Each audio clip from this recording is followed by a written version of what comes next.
Assalamualaikum warahmatullahi wabarakatuh. Selamat pagi, puji syukur kita hadiahkan kepada junjungan Nabi besar Muhammad Sallallahu Alaihi Wasallam, yang mana pada pagi hari ini saya dapat menyelesaikan tugas video dari mata kuliah Kepemimpinan Agribisnis yang diampu oleh Bapak Wahyu Isnandar Nasution SST MP. Sebelumnya, perkenalkan saya Dwi Rizky Arita Gurusinga dengan NIM 2203228. Saya merupakan mahasiswa Universitas Maliku Saleh, Fakultas Pertanian, Program Studi Agribisnis. Di sini pada kali ini saya akan membahas topik yang sangat penting dari dunia perkuliahan maupun dunia pekerjaan, di mana topik yang kali ini kita akan bahas itu mengenai syarat karakteristik dan prinsip kepemimpinan. Sedikit saya akan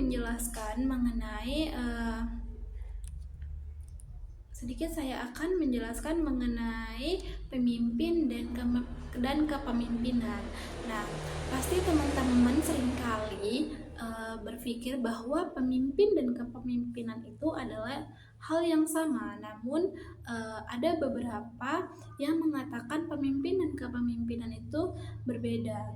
Jadi di sini saya akan menjelaskan sedikit mengenai pemimpin dan kepemimpinan.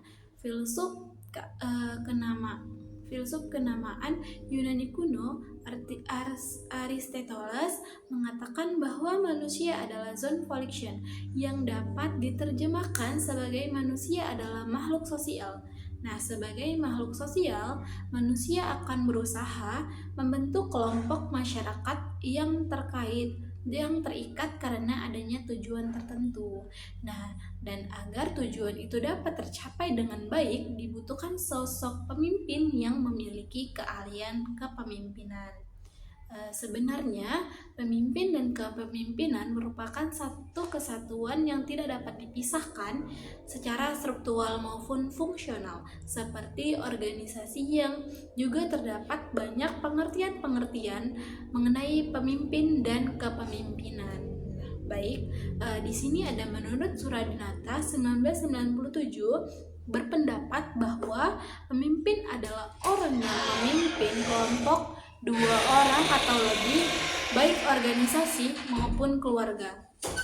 Sedangkan kepemimpinan adalah kemampuan seorang pemimpin untuk mengendalikan, memimpin, mempengaruhi pikiran, perasaan, atau tingkah laku orang lain untuk mencapai tujuan yang telah ditentukan sebelumnya.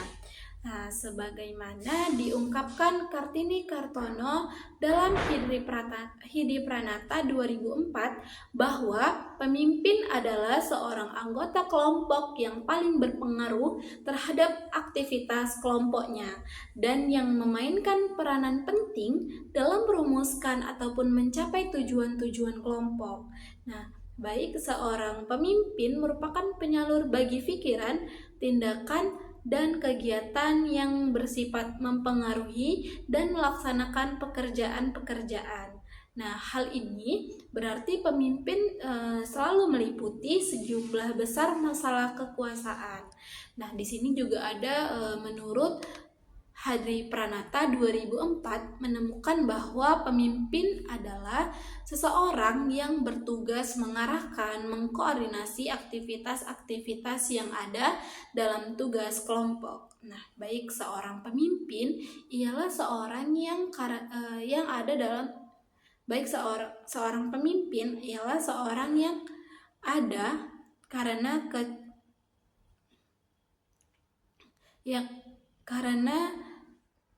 kecakapan pribadinya, dengan atau tanpa penangkatan resmi, dapat mempengaruhi kelompok yang dipimpin untuk mengarahkan usaha kerjasama arah pencapaian sarana tertentu.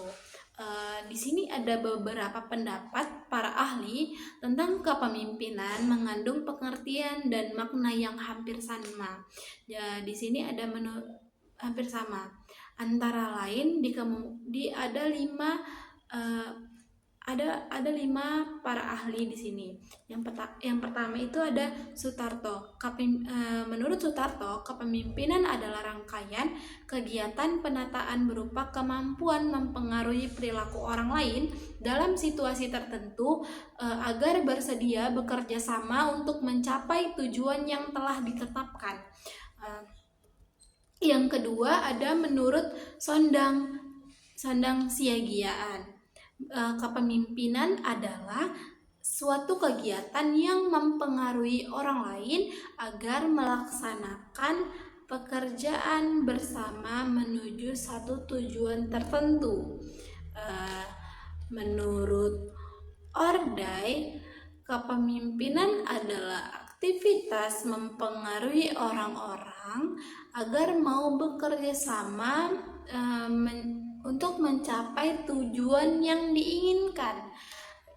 Yang keempat ada menurut Georgeteri, kepemimpinan adalah hubungan yang erat dalam diri orang atau pemimpin mempengaruhi orang-orang lain untuk bekerja sama secara sadar dalam hubungan tugas untuk mencapai keinginan pemimpin. Terakhir ada menurut Franklin, kepemimpinan adalah kemampuan membuat orang-orang bertindak sesuai dengan keinginan kemampuan. Jadi dapat kita simpulkan bahwa pemimpin adalah orang yang memimpin satu atau lebih orang lainnya yang memiliki kemampuan pemimpin sehingga dapat mencapai tujuan bersama. Sedangkan kepemimpinan adalah suatu kemampuan yang melekat pada diri seseorang yang memimpin, yang utamanya dapat mempengaruhi anggota agar dapat bekerja sama mencapai tujuan yang diinginkan. Nah, baik, di sini saya akan menjelaskan juga syarat dari kepemimpinan. Nah, ada menurut ahli Kartono Kartini 1998, beliau mengatakan bahwa konsepsi mengenai persyaratan kepemimpinan itu harus selalu dikaitkan dengan 3 hal penting. Yang pertama itu adalah kekuasaan ialah kekuatan. Yang kedua adalah kewibawaan ialah kelebihan. Yang ketiga adalah kemampuan ialah segala kepemampuan ialah segala daya. Baik, saya akan membahas dulu yang pertama tadi itu adalah kekuasaan ialah kekuatan. Nah, maksud dari kekuasaan ialah kekuatan itu sendiri adalah otoritas dan legalitas yang memberikan wewenang kepada kepemimpinan guna mempengaruhi dan mengarahkan bawahan untuk berbuat sesuatu. Nah, kemudian yang kedua ada kewibawaan ialah kelebihan. Maksudnya itu dia adalah keunggulan, keutamaan sehingga orang mampu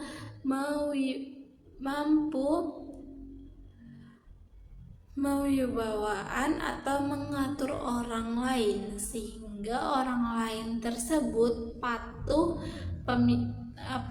pada pemimpin dan bersedia melakukan perbuatan-perbuatan tertentu. Selanjutnya ada yang ketiga itu tadi kemampuan ialah segala daya. Maksudnya kesanggupan, kekuatan, dan kecakapan atau keterampilan teknis maupun sosial yang dianggap melebihi dari kemampuan anggota biasa. Nah, sementara itu Saliman 2019 mengatakan pemimpin itu harus mempunyai kelebihan sebagai persyaratan. Nah, ada 5 kelebihan menurut beliau, di mana yang pertama itu adalah kepastian, kecerdasan, kewaspadaan, kemampuan berbicara, kemampuan menilai. Nah, yang kedua ada prestasi, gelar kesarjanaan, ilmu pengetahuan dalam bidang tertentu. Nah, yang ketiga itu ada tanggung jawab, berani, tekun, mandiri, kreatif, ulet, percaya diri, dan agresif. Yang kelima, yang keempat itu sendiri ada partisipasi aktif, memiliki stabilitas tinggi, kooperatif, mampu bergaul. Selanjutnya yang kelima ada status, kedudukan sosial ekonomi yang cukup tinggi dan tenar. Nah,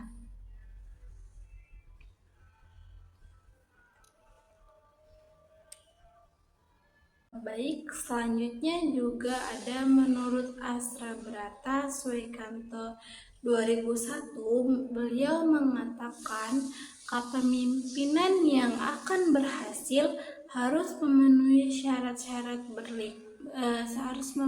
syarat-syarat berikut. Nah, baik, yang pertama itu ada syaratnya Indah Brata yang memberikan kesenjangan jasmani. Yang kedua ada Yama Brata yang menunjukkan pada keahlian dalam kepastian hukum. Nah, ketiga ada Surya Brata yang menggerakkan bahwa dengan mengajak mereka untuk bekerja sama procession. Yang keempat ada Caci Brata yang memberikan kesenangan rohania. Yang kelima ada Bayu Brata yang menunjukkan ketangguhan pendidikan dan rasa tidak segan-segan untuk merasakan kekuasaan pengikut-pengikutnya. Yang keenam ada Dana Brata menunjukkan pada suatu sikap yang patut dihormati. Yang ketujuh ada Paca Brata yang maksudnya menunjukkan pada kelebihan di dalam ilmu pengetahuan, kepandaian, dan keterampilan. Yang ke-8 ada Agni Brata, yaitu sifat memberikan semangat kepada anak buahnya. Nah, dari keterangan para ahli tersebut dapat disimpulkan bahwa minimal antara lain memiliki kekuasaan, kewibawaan, dan kemampuan. Sementara itu terdapat 3 syarat-syarat kepemimpinan pendidikan, yaitu yang pertama ada syarat pribadi atau personal, yang maksudnya itu adalah seorang pemimpin pendidikan yang sukses harus memiliki sifat-sifat yang menjadi bagian dari pribadi yang mungkin dapat disebut sebagai stamina atau daya tahan dan ketabahan, inisiatif, dan dorongan-dorongan yang bertanggung jawab.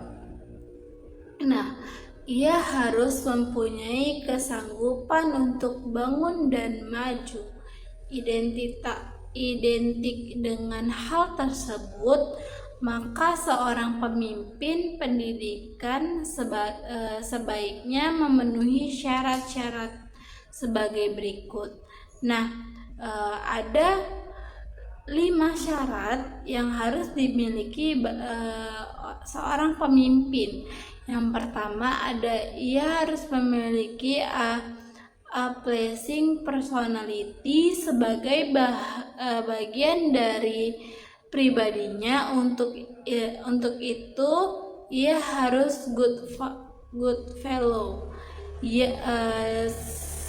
Yang kedua, dia selalu bertindak in a proper time and proper way. Yang selanjutnya, yang ketiga, ia harus bertindak a man of strong. Yang keempat, ia harus bertindak a man of good. Yang kelima, ia harus bertindak a good public speak. Terus selanjutnya ada syarat profesional atau keabdian. Yang dimaksud dengan syarat-syarat profesional ialah sejumlah kemampuan dan keabdian khususnya atau keterampilan yang harus dimiliki oleh setiap pemimpin pendidikan agar ia dapat disebut sebagai pemimpin pendidikan profesional. Kemampuan dan keahlian atau keterampilan yang dimiliki oleh seorang pemimpin pendidikan ada 4 yang harus dimiliki. Yang pertama, ia harus paham akan teori-teori pendidikan serta falsafah pendidikan. Nah, yang kedua itu ada paham dan terampil dalam proses penyelenggaraan administrasi dan supervisi pendidikan. Yang ketiga, ia harus paham akan program pengerjaan dan kurikulum serta sebagai sistem pengerjaan dan metode-metode pengajar. Nah, selanjutnya ada yang keempat, ia paham akan fungsi-fungsi peranan pendidikan atau sekolah dalam perubahan dan pembangunan masyarakat. Di samping itu juga pemimpin pendidikan harus memiliki sejumlah keterampilan atau skill. Menurut Bowles, setiap pemimpin pendidikan harus memiliki keterampilan penting, yaitu technical skill, human skill, dan keterampilan dalam berkonsep. Nah, selanjutnya yang ketiga ada syarat pengalaman. Nah, ada 2 syarat pengalaman bagi seorang pemimpin. Yang pertama dari segi umur, di mana di Amerika Serikat seorang pemimpin pendidikan harus berumur 40 sampai 50 tahun. Sedangkan di Indonesia belum ada suatu pun ketentuan pasti mengenai hal ini, tetapi menjadi faktor pertimbangan yang akan datang. Nah, yang kedua itu pengalaman kerja. Nah, pernah menjadi guru kelas dan pernah menjadi pemimpin setingkat bawah jabatan selama beberapa tahun dengan sukses. Nah, selanjutnya kita akan membahas mengenai karakteristik kepemimpinan, di mana karakteristik kepemimpinan dapat dimaknai sebagai ciri-ciri atau sifat yang dimiliki setiap pemimpin dalam melaksanakan tugas-tugas kepemimpinannya.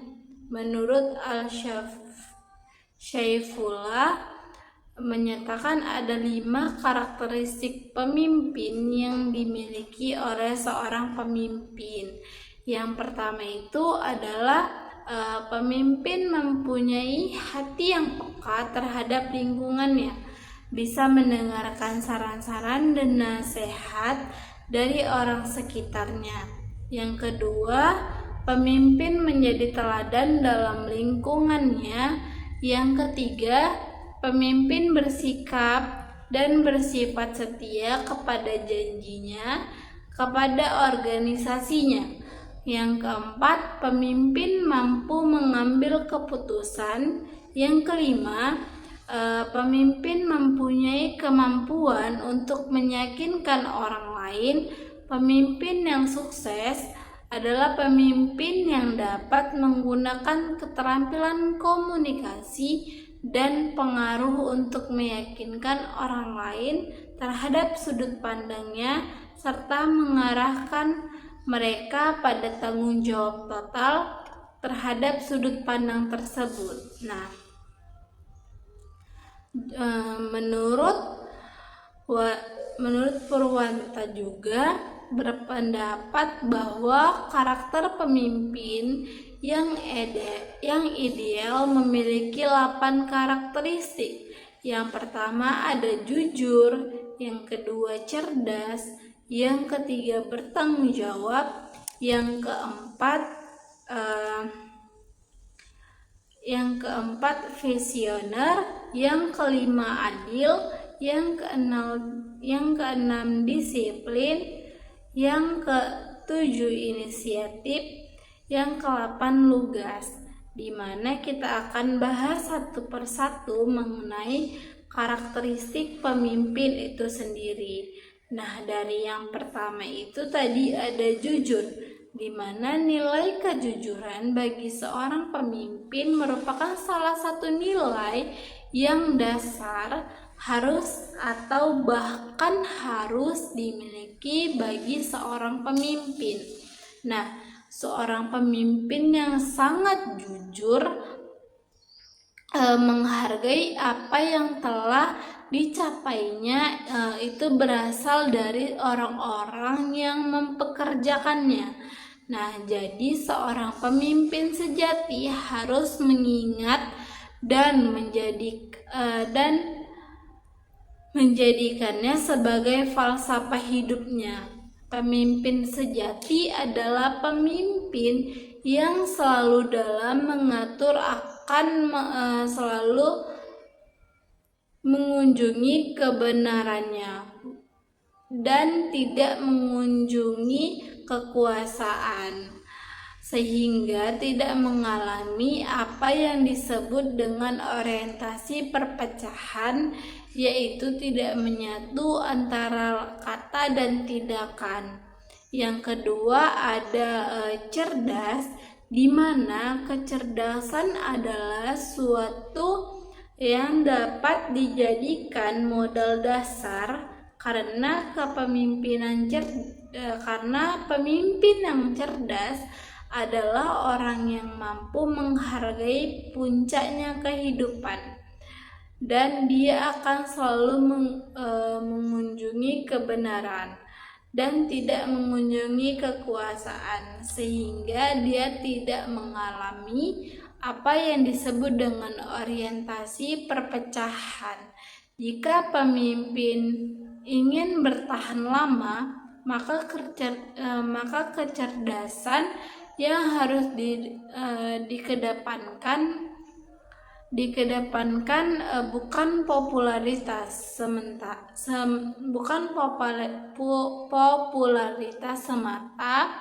Demikian dapat dikatakan bahwa pemimpin yang populer berkat ide-ide cemerlang dan cerdas akan bertahan lebih lama jika dibandingkan dengan pemimpin yang mengandalkan popularitas dan retorika berkala. Pemimpin yang cerdas biasanya memiliki perilaku kritis dalam menanggapi beberapa sinyal. Nah, yang ketiga ada bertanggung jawab. di mana pemimpin yang bertanggung jawab adalah pemimpin yang ketika menjalankan tugasnya selalu memiliki rasa tanggung jawab, sehingga pemimpin dalam menjalankan tugas dan tanggung jawabnya ia akan laksanakan dengan sungguh-sungguh dan tidak dengan asal-asalan. Nah, tidak hanya itu juga, pemimpin juga harus bertanggung jawab atas ucapan atau perkataannya, dan yang tidak kalah penting juga, pemimpin harus mempunyai perilaku dalam kehidupan yang telah dan yang sedang dijalaninya. Tanggung jawab juga tidak hanya menyangkut dirinya sendiri, juga menyangkut keluarganya. Nah, selanjutnya yang ketiga ada visioner. Nah, tugas seorang pemimpin adalah membawa orang-orang yang dipimpinnya kepada suatu tujuan di masa depan. Nah, seorang pemimpin tidak akan dapat menjalankan tugasnya jika ia sendiri tidak dapat memiliki gambaran yang jelas tentang masa depan, seperti apa yang ia ingin dan ia capai dengan dirinya dan semua orang yang dipimpinnya. Hal ini tidak hanya berlaku bagi seorang pemimpin organisasi yang berorientasi pada keuntungan, tetapi juga berlaku untuk semua jenis kepemimpinan organisasi non-profit atau publik. Seseorang yang memiliki visi jauh ke depan tidak akan bisa menjadi pemimpin yang sukses jika tidak dapat meyakinkan pengikutnya untuk mau berubah ke arah dan cita-citanya. Seorang yang memiliki visi, memiliki kemampuan dan mengkomunikasikan visinya, memotivasi orang-orang yang dipimpin untuk bekerja sama menuju kondisi yang dicita-citakannya, antara lain dengan memperhatikan, mau mendengarkan dan memberikan kepercayaan dan kesempatan kepada orang-orang yang bekerja sama dengannya. Nah, selanjutnya yang kelima itu ada adil. Seorang pemimpin yang ideal harus bertindak adil sehingga mampu memperlakukan anggotanya dengan perlakuan yang sama sesuai dengan tugas dan bidangnya masing-masing. Demikian juga seorang pemimpin tidak berpihak pada salah satu, melainkan semua anggotanya. Jadi yang keenam ada disiplin. Nah, disiplin itu sendiri perilaku seorang disiplin sangat penting yang ada di diri seorang pemimpin. Nah, kenapa gitu? Perilaku sebagai pemimpin sudah menjadi kewajiban memiliki sikap yang berlandasan pada standar moral yang tinggi berbudi luhur. Selain itu juga, seorang pemimpin harus mampu menguasai kemampuan yang tinggi mewujudkan visinya yang dilandasi oleh nilai-nilai luhur perilakunya dan keberanian untuk mengambil keputusan. Kemampuan tersebut harus didukung oleh kompetensi yang tinggi menyangkut pengetahuan, keterampilan maupun kematangan psikologis.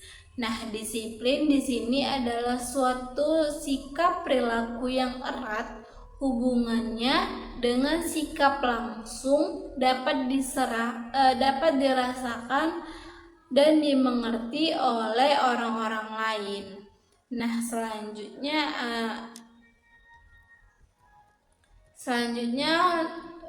yang ketujuh, di mana seorang pemimpin harus memiliki karakteristik inisiatif. Kenapa begitu? Seorang pemimpin yang ideal harus berinisiatif sehingga ia akan mampu memutuskan suatu dengan benar.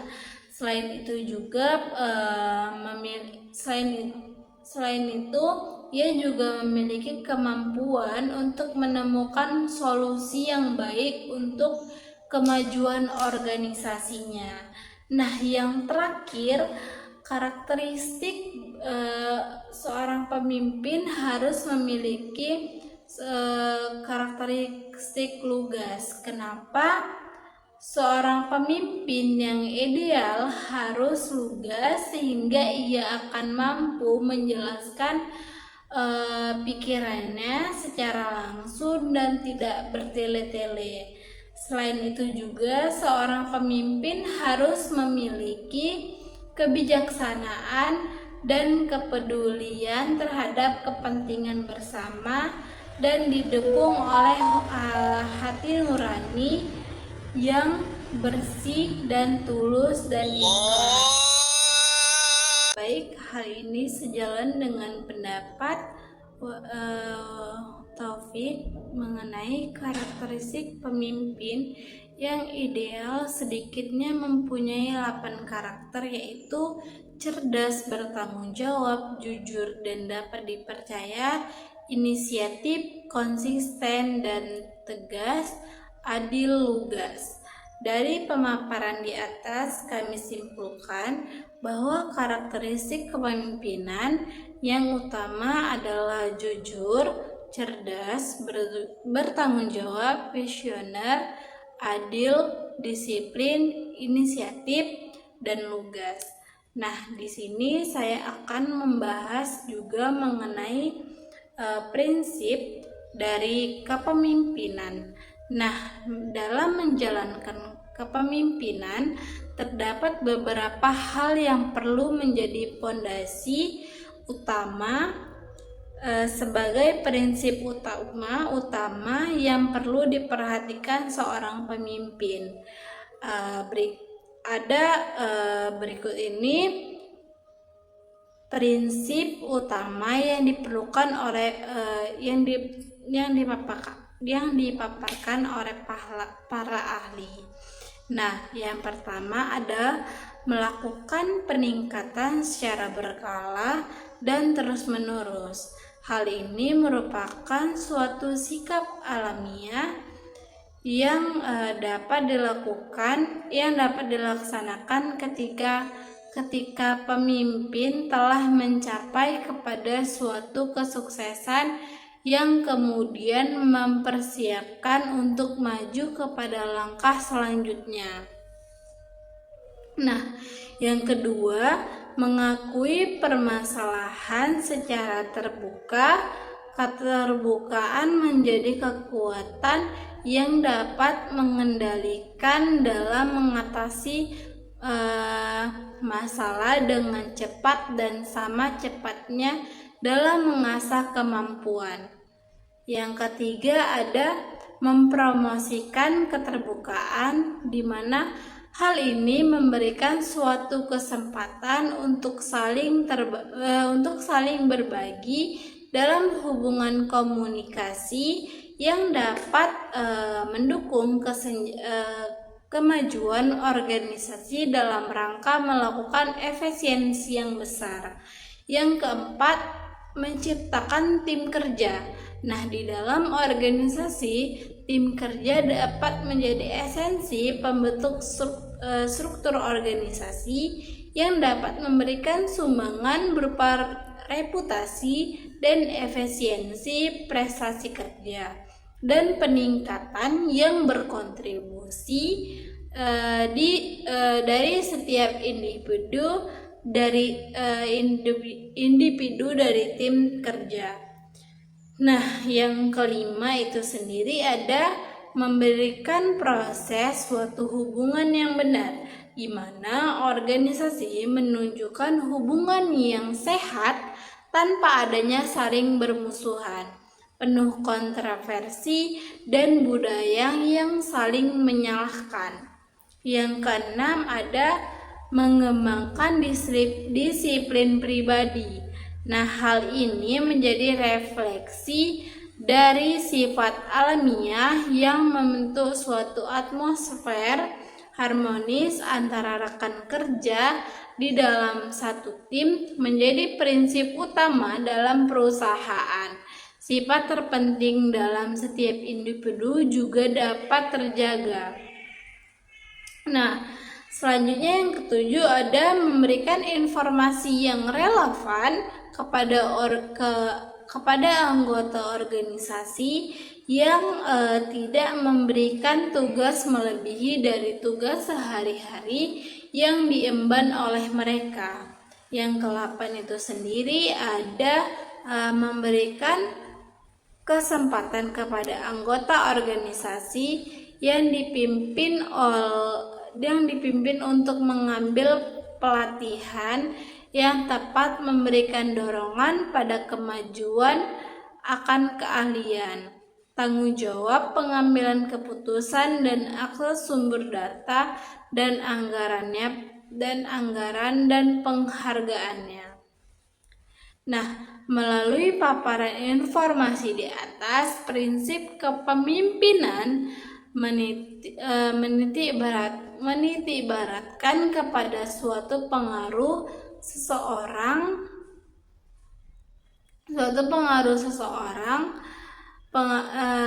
pemimpin yang digunakan untuk menjadi inspirasi penggerak bagi anggota yang dipimpin, transformasi bagi orang yang dipimpin, menggali makna yang ada, dan mengangkat harkat tim yang dipimpin dalam operasional organisasi dan komunitas yang dipimpin. Hal ini juga berhubungan dengan kemampuan delegasi tugas kepada anggota yang dipimpin sesuai dengan hasil penilaian yang tepat.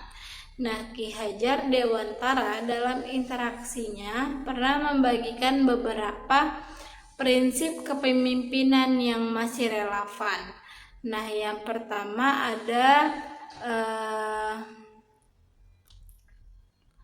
seorang pemimpin harus memberikan suri tauladan pemimpin sebagai role model dalam tutur kata, tindak tanduk, dan juga pemikiran. Seseorang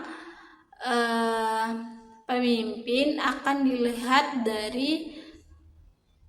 dilihat oleh seluruh orang yang dipimpin, sehingga pemimpin harus diberikan contoh yang baik, memberi tauladan, dan menjadi pembimbing kepada orang-orang yang dipimpinnya. Kepada kepala sekolah menjadi contoh dalam bertindak arif dan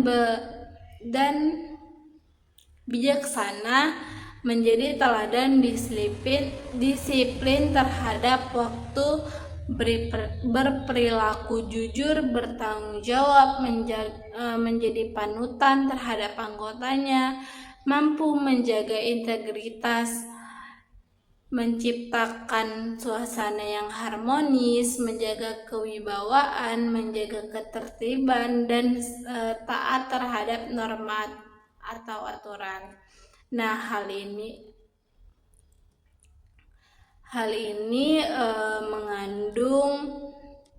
mengandung arti dari tengah memberikan semangat. Seorang pemimpin jika berada di tengah-tengah harus mampu mengayomi, memberikan motivasi, menjalani rasa solidaritas, mampu mengarahkan, memberikan saran, mampu menciptakan suasana yang kondusif, mampu menciptakan kekompakan dan kerjasama yang harmonis. Oleh karena itu, akan muncul pula semangat bersama untuk memotivasi dalam mencapai tujuan yang diinginkan.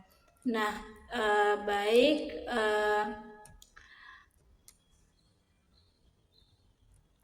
Prinsip-prinsip kepemimpinan di atas menjadi pondasi signifikan.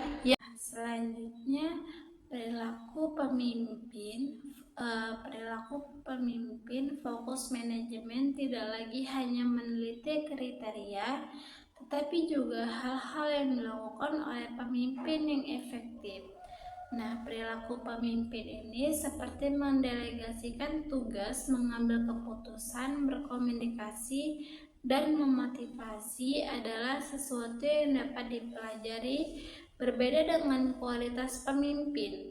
Nah, selanjutnya di sini saya akan memaparkan mengenai ciri-ciri pemimpin yang tidak ideal atau toxic leader. Nah, sebaiknya pemimpin yang tidak ideal menunjukkan ciri-ciri yang merugikan, di mana ciri-ciri pemimpin tidak ideal itu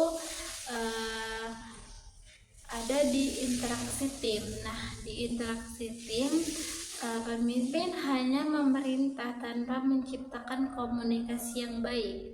Nah, yang kedua, jarang diskusi dengan bawahan, namun menuntut bawahannya itu solid. Nah, itu tidak sangat tidak bisa diandalkan sebagai pemimpin. Yang ketiga, ada tidak memberikan kepercayaan pada tim untuk bekerja. Nah, selanjutnya ada tidak memberikan pujian untuk penghargaan dan motivasi. Selanjutnya ada juga konflik, memberikan bawahan menghadapi teguran sendiri atau malah ikut menyalahkan bawahannya atau atas konflik yang ada. Nah, selanjutnya ada tidak terbuka. Nah, pemimpin kerap tertutup dan tidak membeberkan kehebatan kerja timnya. Nah, selanjutnya ada tanggung jawab dan visi, di mana pemimpin tidak bertanggung jawab. Nah, menyuruh bawahan menyelesaikan pekerjaannya tanpa pemimpin juga ikut bekerja sama dengan bawahannya. Nah, selanjutnya ada tidak memiliki visi sehingga tidak bisa menginspirasi, memotivasi, atau menyelaraskan organisasi. Nah, selanjutnya ada gagal memimpin dirinya sendiri. Nah, rentan terhadap rasionalisasi perilaku tidak etis. Selanjutnya tak punya tujuan kerja sehingga sulit membuka keputusan yang baik dan konsisten. Nah, selanjutnya juga ada pengambilan keputusan dan lingkungan, di mana terlalu mengandalkan pengalaman masa lalu yang tidak cocok dengan situasi saat ini. Selanjutnya juga ada terlibat politik kantor yang membuat sulit membuat keputusan secara objektif. Nah, selanjutnya ada menyalahgunakan sumber daya, tidak melihat peluang atau gagal memperluas pengamatan untuk membuat keputusan yang tepat. Nah, selanjutnya ada tidak percaya diri, sering putus asa dan membuat keputusan tiba-tiba tanpa memikirkan konsekuensi. Nah, tadi yang sudah saya paparkan itu adalah contoh-contoh pemimpin yang toksik. Nah, selanjutnya ada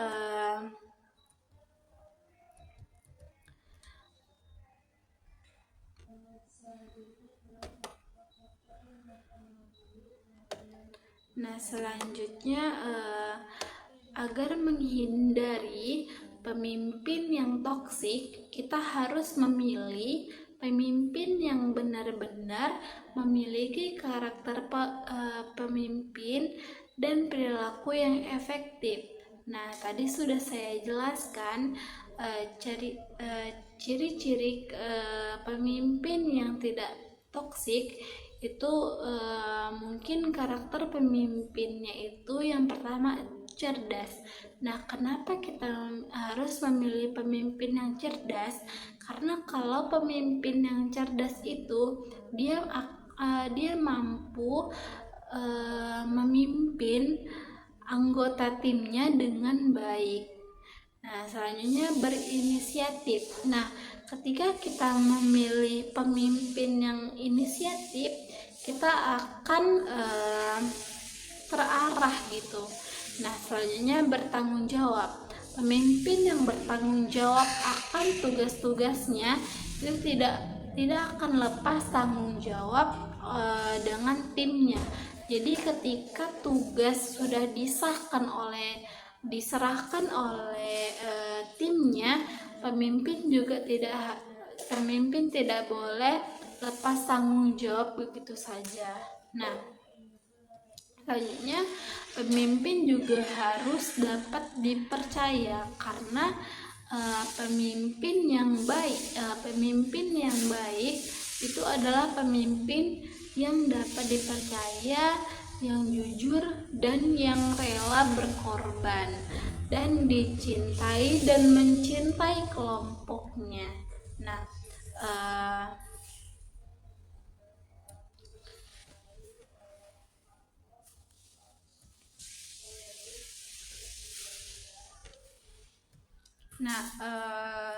Selanjutnya kesimpulan dari semua materi itu adalah pemimpin adalah orang yang memimpin suatu atau lebih orang lainnya yang memiliki kemampuan kepemimpinan sehingga dapat mencapai tujuan bersama. Nah, kepemimpinan itu sendiri adalah suatu kemampuan yang melekat pada diri seseorang yang memimpin, yang utamanya dapat mempengaruhi anggotanya agar dapat bekerja sama mencapai tujuan yang diinginkan. Nah, yang selanjutnya ada syarat kepemimpinan minimal antara lain memiliki kekuasaan, kewibawaan, dan kemampuan. Nah, ada juga terdapat 3 syarat-syarat kepemimpinan dari seorang manajemen. Yang pertama ada syarat pribadi, syarat profesional, dan syarat pengalaman. Nah, karakteristik itu sendiri, kepemimpinan dapat dimaknai sebagai ciri-ciri atau sifat yang dimiliki setiap pemimpin dalam melaksanakan tugas-tugas kepemimpinannya. Nah, karakteristik kepemimpinannya itu jujur, cerdas, bertanggung jawab, visioner, adil, disiplin, inisiatif, dan lugas. Nah, prinsip-prinsip kepemimpinan perlu untuk diterapkan oleh seorang pemimpin agar yang dipimpin akan berjalan ke arah yang sesuai dengan visi, misi, dan sasaran dari yang telah ditetapkan. Nah, selanjutnya ada prinsip-prinsip kepemimpinan, yaitu melakukan peningkatan serta secara berkala dan terus-menerus, mengakui permasalahan secara terbuka, mempromosikan keterbukaan, menciptakan tim kerja, memberikan proses suatu hubungan yang benar, mengembangkan disiplin pribadi, memberikan informasi yang relevan, memberikan kesempatan kepada anggota organisasi yang dipimpin untuk mengambil pelatihan. Nah, mungkin sekian video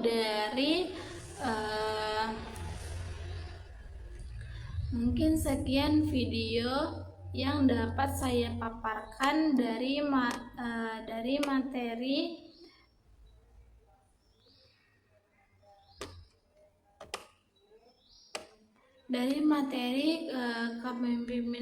kepemimpinan efektif, kekuasaan, kriteria, dan karakter karakter pemimpin.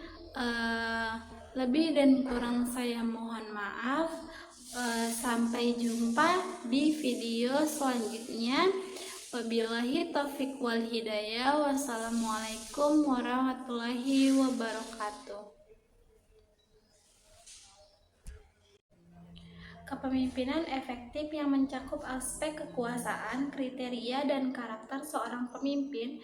Seorang pemimpin dikatakan berhasil apabila ia mampu mengidentifikasi tingkat kedewasaan individu atau kelompok bawahan yang akan dipengaruhinya dan menerapkan gaya kepemimpinan yang sesuai.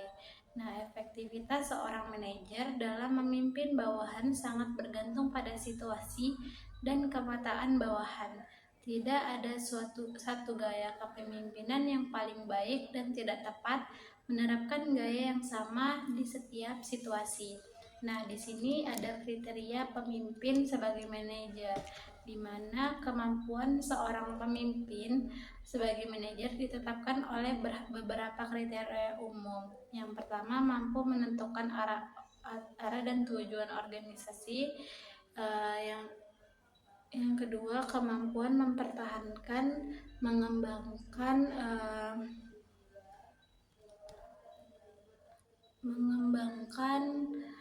organisasi. Maksudnya mempertahankan organisasi dapat dilakukan melalui fungsi manajemen seperti pengukuran, penilaian, pengawasan, dan mempertimbangkan kebijakan. Selanjutnya ada mengelola dan memanfaatkan potensi dari sumber daya yang ada. Nah, maksudnya pemimpin harus bijak dalam memanfaatkan potensi dan sumber daya yang ada di sekitarnya. Nah, jadi selanjutnya ada memanfaatkan objek otak kanan untuk melakukan imajinasi, kreativitas, dan emosi berpikir.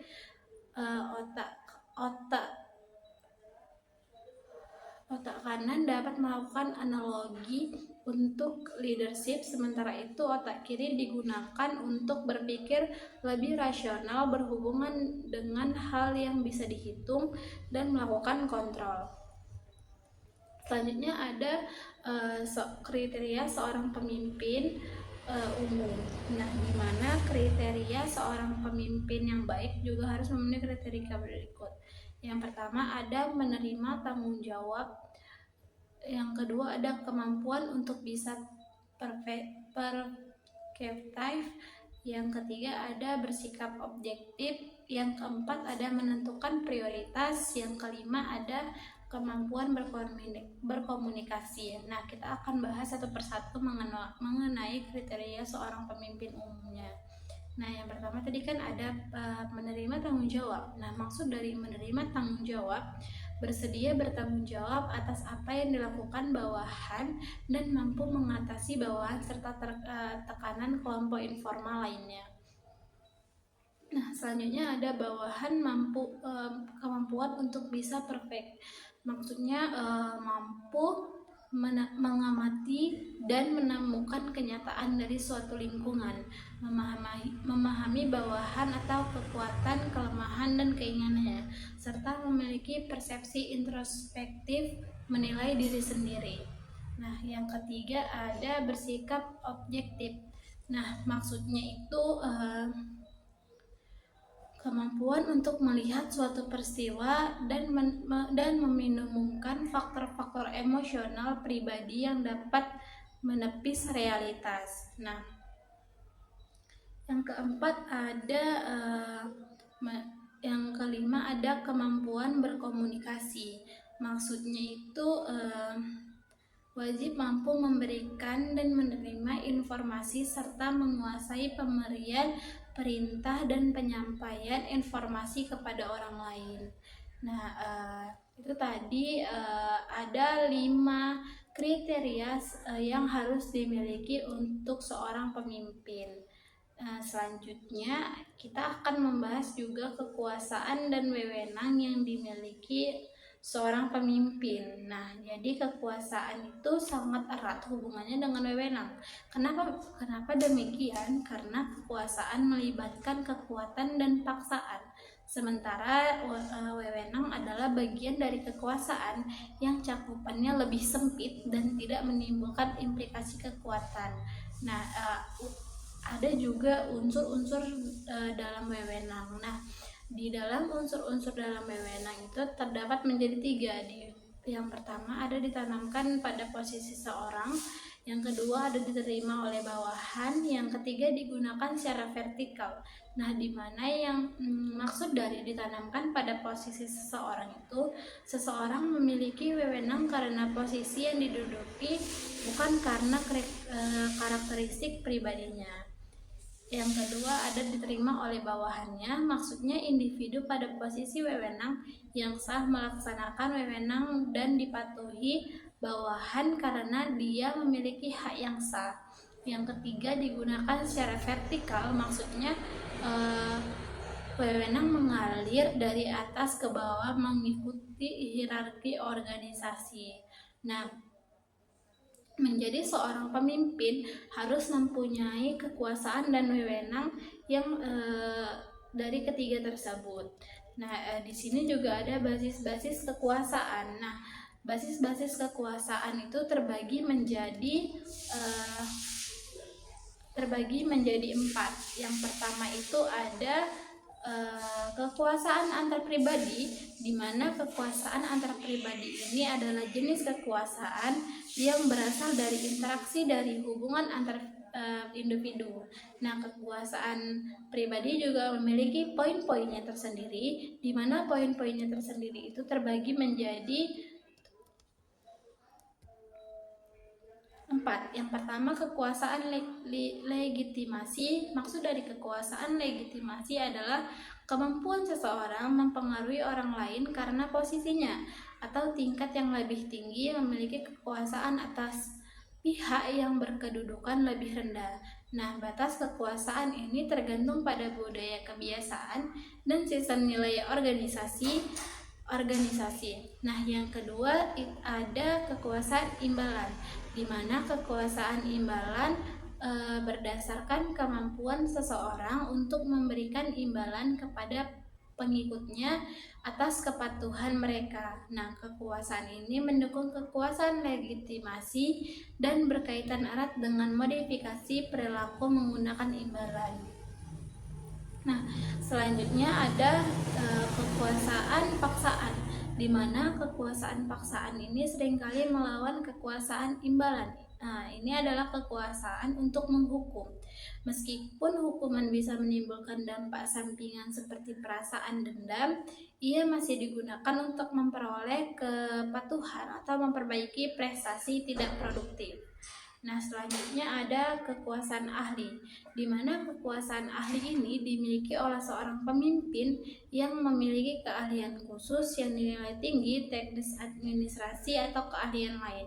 Nah, kekuasaan ini adalah karakteristik pribadi berbeda dengan legitimasi, imbalan, dan paksaan yang sebagian besar ditemukan oleh posisi organisasi. Nah, selanjutnya ada kekuasaan panutan, di mana kekuasaan panutan ini adalah individu menyatukan diri dengan atau dipengaruhi oleh seseorang karena gaya kepribadian atau perilakunya. Nah, karisma adalah basis kekuasaan. Peraturan dan derajat kekuasaan ini ditentukan oleh kekuatan pengaruh karisma terhadap orang lain. Nah, yang kedua tadi ada kekuasaan struktural dan situasional, di mana kekuasaan struktural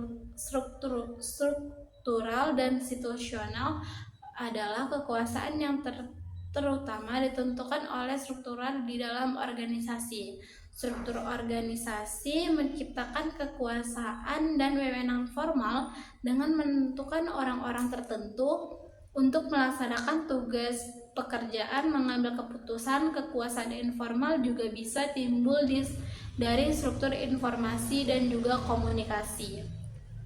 Nah, yang ketiga ada kekuasaan pengambilan keputusan, di mana kekuasaan pengambilan keputusan adalah tingkat seseorang atau subunit dengan mempengaruhi pengambilan keputusan akan menentukan kadar kekuasaan individu atau subunit yang berkuasa dapat mempengaruhi jalannya proses pengambilan keputusan, pemilihan alternatif, dan waktu keputusan diambil. Nah, yang keempat ada kekuasaan informasi, di mana kekuasaan informasi itu sendiri memiliki jangka atau informasi yang relevan dan penting, merupakan kekuasaan seseorang tidak hanya ditentukan oleh posisinya, tetapi juga oleh penguasaannya atas informasi yang relevan. Nah, contohnya seorang akuntan mungkin tidak memiliki basis kekuasaan antar pribadi yang kuat, tetapi memiliki kekuasaan karena mengendalikan informasi penting. Nah, selanjutnya ada karakter pemimpin yang harus dimiliki bagi seorang pemimpin perilaku efektif.